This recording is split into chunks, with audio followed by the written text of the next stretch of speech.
Do you think, when you look back, that had Elvis survived that night 40 years ago today, that he would have overcome his demons?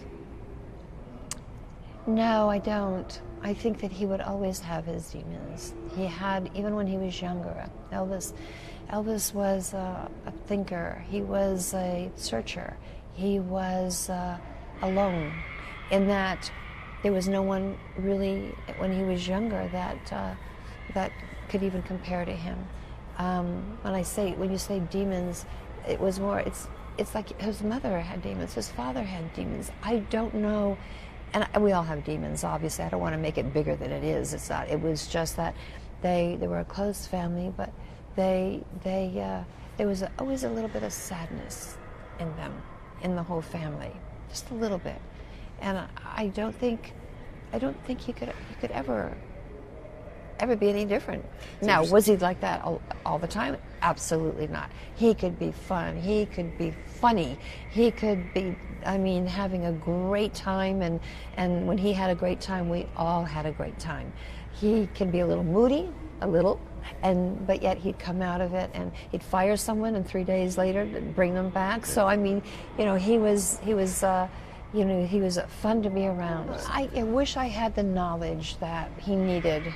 Because I talked about this last night with people at dinner, and I said, the thing is we were so young, I was the youngest, obviously, but I wish that I could share with him knowledge, because he really was alone.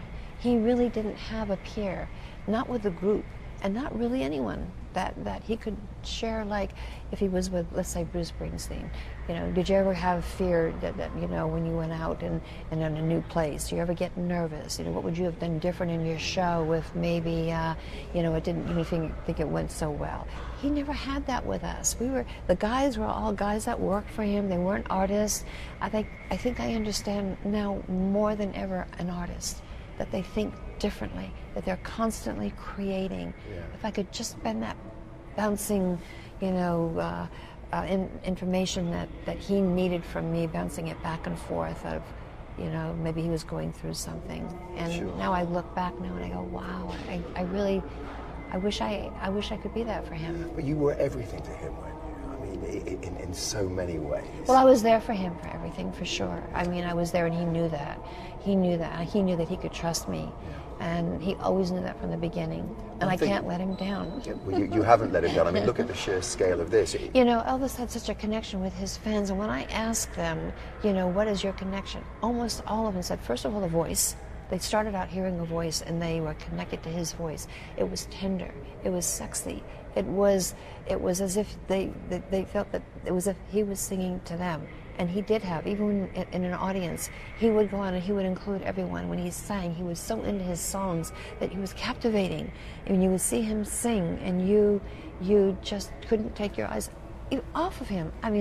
We just finished a tour in England. We went to Great Britain with the If I Can Dream tour, and people in the audience just watched him and never moved. It was so silent in that show, and they would yell his name out, Elvis, as if he was still alive.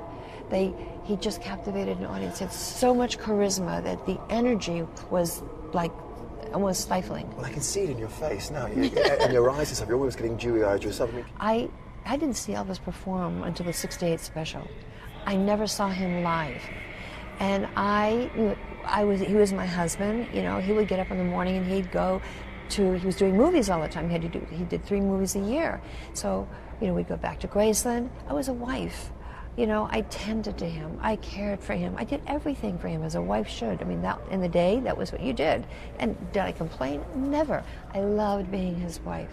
I loved taking care of him. So when I saw him on stage, it was like, oh my God, I get it. I really do get it. I'm looking at him going, I never saw him like this. So I'm actually happier because I was able to know the man. It wasn't being interrupted by his fame. Yeah. Even though he was famous, even in Germany when I met him, being only 14, I just, I really liked him. I liked him very much. What would you say to him now, finally, if he were here today? Would you ever believe that you have this many fans around the world still listening to your music, still supporting you, still by your side. Never would he have believed that. He didn't think he was going to last more than 40 years in music. He thought that was old. And the fact that in those days, you know, you were getting up there at 40. So, you know, he was already thinking about what else should he be doing. So no, he never would have believed this. And you have seen it firsthand. The scale is phenomenal. And you, once again, it's been an absolute pleasure.